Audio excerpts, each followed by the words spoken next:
It's the Church of Jesus Christ.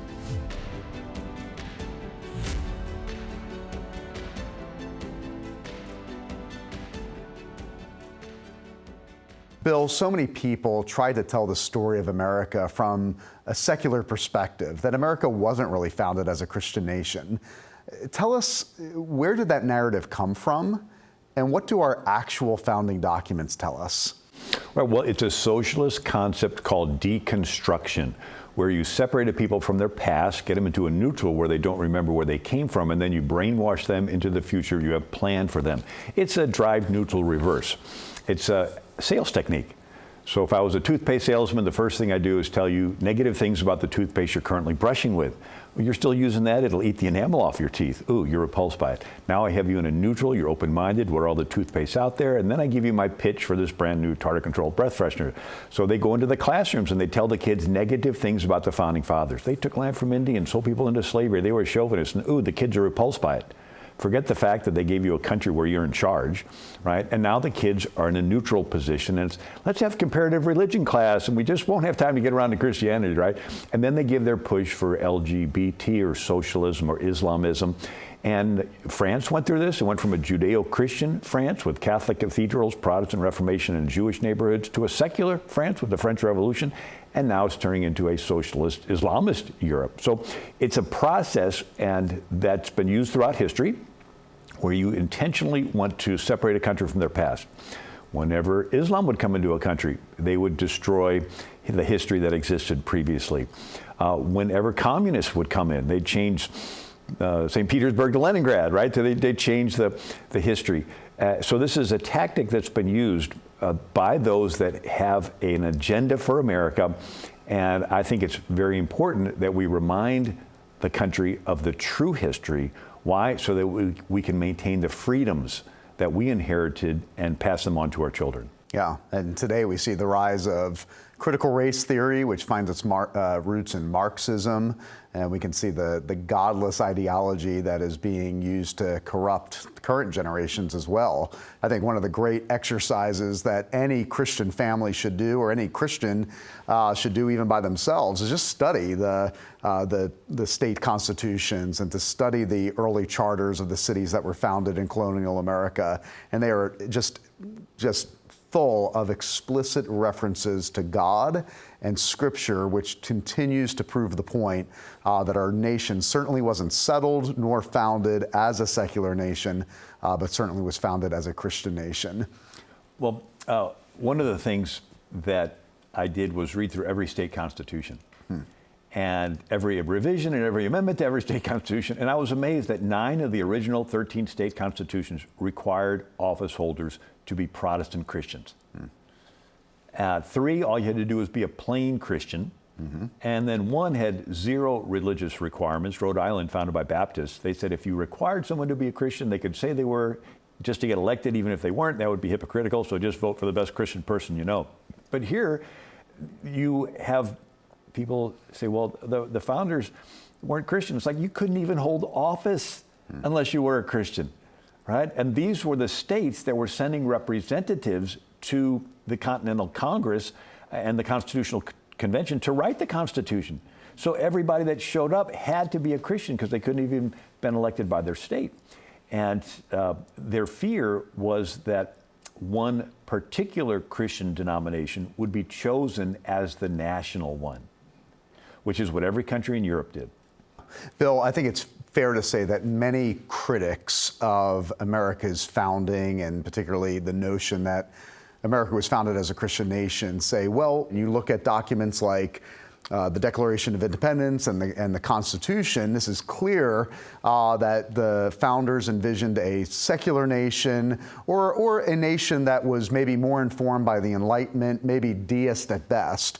But what do those 2 documents in particular, the Constitution and the Declaration of Independence, why do they tell a different story than what the secular historians are telling today?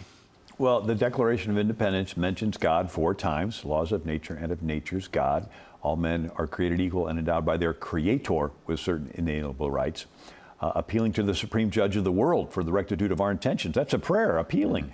and then with a firm reliance on the protection of divine providence. 4 times it mentions God, right? It's a singular God, so it's not talking about Buddhism or Hinduism. Yep. All men are created equal is a Bible concept. It is not an Islamic concept. Sure. Imago Dei. Right. Yeah, we're created and conceived in the image of God. And in Islam, Allah has no image, right? And a believing Muslim is worth more than a kafir infidel.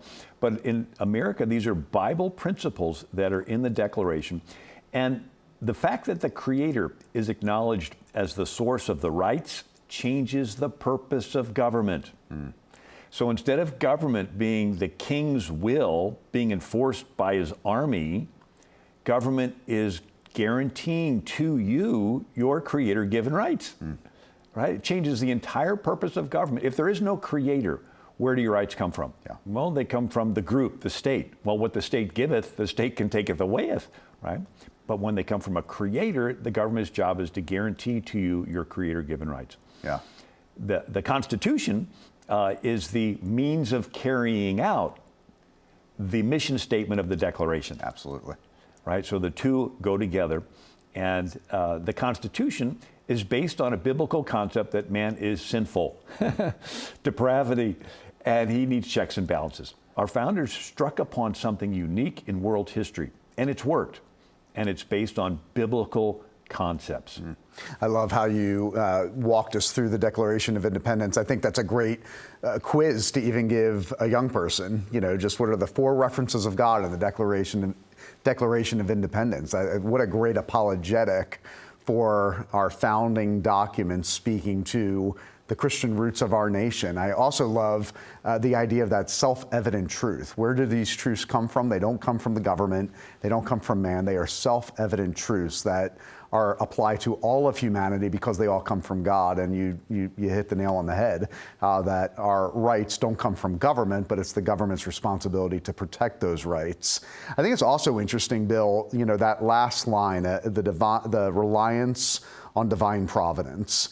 It clearly does not speak to a deist view of God. A deist view of God is not relying on providence. It's believing that God is distant, that he's disconnected from reality and the affairs of man. But it's clear that while our founders were maybe not, we wouldn't classify them as born-again evangelical Christians, it was the scriptures of the Old and New Testament that was the predominant worldview that informed the crafting of our Constitution, the crafting of our Declaration of Independence, and the government that we enjoyed nearly 250 years later. And that's so critical what you're bringing up. And I like to point out the difference between a monarchy and a republic. So when you talk Christian nation over in Europe, where you have a monarch and he thinks that he is divinely appointed. And so it's creator, king, people. Well, we leave out the king and we say the creator gives the rights to each one of us. We leave out the king and we choose from amongst equals who's going to be our temporary political leader. And if they don't do what we want, we vote them out, put in somebody else. But this is significant because Romans 13 says, let everyone be subject to the governing authority, for there's no authority except that which God has established. The authorities exist that have been established by God. And it's like, okay, the authority that exists in a monarchy is the king. Where's the ultimate authority in a republic? Well, it's the people, right? And the word citizen means co-king, co-ruler, co-sovereign. So kings have subjects who are subjected to their will, and republics have citizens. And so in America, we, the citizen, are the co-rulers. So it's a bottom-up form of government versus a top-down. It's a polarity change in the flow of power. You think about the founders and their understanding of passages like Romans 13, and you mentioned it, that all of our governing authority comes ultimately from God. God ultimately is the sovereign king, and that the government's role is to simply promote the common good and restrain evil by power of the sword. And you think about America today and how far we've drifted from that Romans 13 view of government, and all we have to do is just go back to the Word, go back to our founding documents, and you see the evidence of Scripture and theology all throughout. It was Ben Franklin who said, we have a republic if we can keep it, but we'll never keep it if we forget our past. Bill, thank you so much for your contribution of continuing to remember the stories of America's Christian heritage. Thank you, Rob.